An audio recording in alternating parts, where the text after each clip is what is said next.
So do they sell the Nielsen ratings on Shopify's incredible number one checkout on the planet and incredibly successful commerce platform, or do the ratings come out in another way?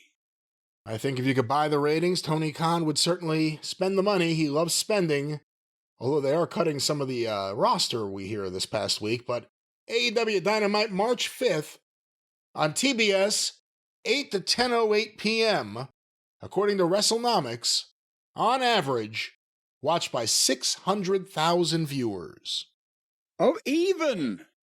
Dead even. And even Steven this week. Well, at least they got back up to 600,000. That's been a struggle for them the past few weeks. But now, as always, the devil is in the details, and the entertainment is in where they started and where they finished. Well, and let me just say, because I'm reading WrestleNomics' report here, the story this week is the key demo.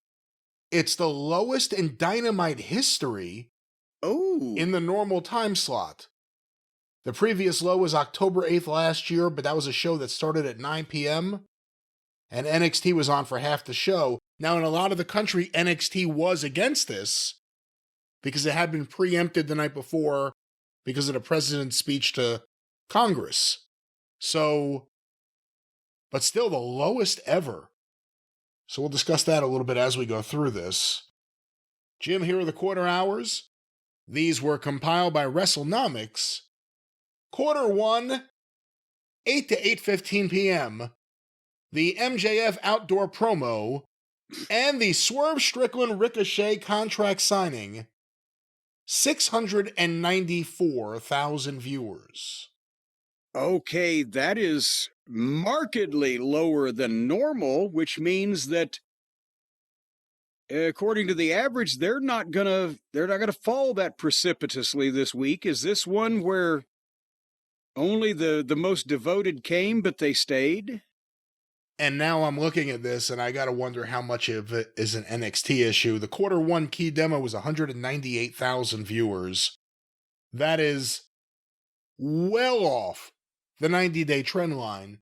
They're never that low.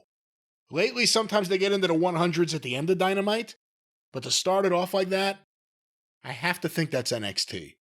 Chipping away at the younger view, which again, though, that makes you question, how'd they get 694 if they lost so many of their other viewers? How high would they have been? But let's go to quarter 2, 8:15 to 8:30 p.m., an ad break, Powerhouse Hobbs and the Conglomeration and Will Ospreay versus Brian Keith and the Don Callis family with picture-in-picture ads, 563,000 viewers. Oh, Jesus Christ. 171 in the key demo, 18 to 49. But they lost 131,000 people, which is not unusual after the first quarter, but not when they start with under 700,000 to begin with. And how, without going drastically upward, are they going to hit their average here? You know, and another question, we've asked it in the last several weeks, last few months, how much of their audience isn't into Swerve Strickland anymore? We've seen the main event matches with him at the end of the show die in the ratings. He was in the first quarter, people tuned out right away for the second quarter. But we go now to quarter 3, the continuation of that match, 8:30 to 8:45 p.m., and the post-match with Kyle Fletcher and the Takeshita video, 645,000 viewers. Okay, and they just gained 37, 70, 82,000, which never happens.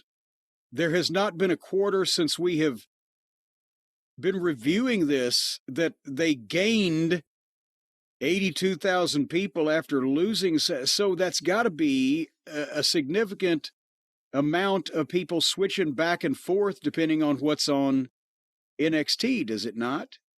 That's the only thing I think for a wrestling audience that would cause it like that. We go to quarter 4. To lose 130 and then gain 80-something. That doesn't happen. We go to quarter 4, 8:45 to 9 p.m., an ad break, and the start of Cope versus Wheeler Yuta with picture-in-picture, 584,000 viewers. And then to turn around and lose almost an equivalent amount. This is a ping pong match at this point. They're switching back and forth some segment of 100,000 or so to see what the fuck is going on with the other show.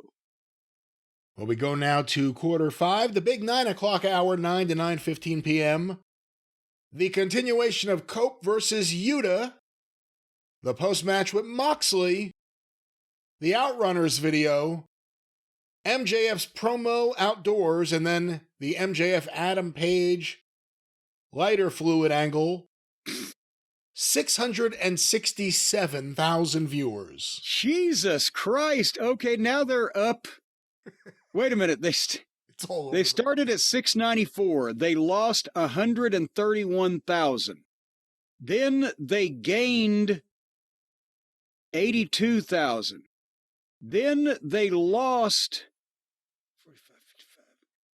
61,000, and now they've just gained 83,000. So they're almost back to where they started at. This is the most unique pattern that they've had potentially in history. We go now to quarter 6, 9:15 to 9:30 p.m. The Tony Storm backstage promo, the Megan Bayne and Penelope Ford versus Chris Statlander and Thunder Rosa match with picture-in-picture, 579,000 viewers. God damn it, and now 6, 7, 8, 7, 80. They just lost 88,000. And from here on, looking at making that average, we gotta have a significant drop. We go now to quarter 7, 9:30 to 9:45 p.m. The continuation of Bayne and Ford versus Statlander and Rosa, the Mercedes Moné backstage promo, the Max Caster promo, Jay White versus Caster, the Tony Storm Mariah May backstage angle, and an ad break. 596,000 viewers. Well, they picked back up. There's another 17,000. This is a very odd pattern, to say the least. And Jim, finally, quarter 8, we have an 8-minute overrun. 9:45 to 10 p.m. Okada and Ricochet versus Brody King and Swerve Strickland with picture-in-picture. 519,000 viewers. Oh. 8-minute overrun. 505,000 viewers. So that match ended up losing a total of 91,000 people.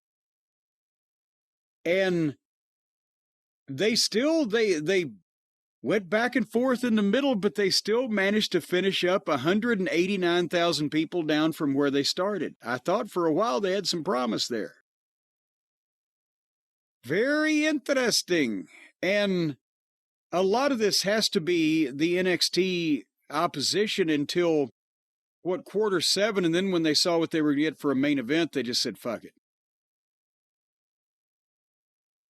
It's very interesting. Well, there you have it. It's very interesting how it affected the key demo. Again, key demo was males 18 to 49. This is the lowest in show history. 198, 171, 191, 163, 181, 155, 161, 142, 154 for the overrun. The fact that they lost they didn't lose everyone. It got kind of like collision numbers, but they lost a lot of the younger viewers who chose NXT over there, or chose something else, because it wasn't every market, I guess. Well, the combined age of the main event on the pay-per-view this weekend is 90? Moxley's 40, right? You got to be, Edge is a bit over 50. Unless they want to try simpler hair color. It'll change everything. But that was AEW Dynamite.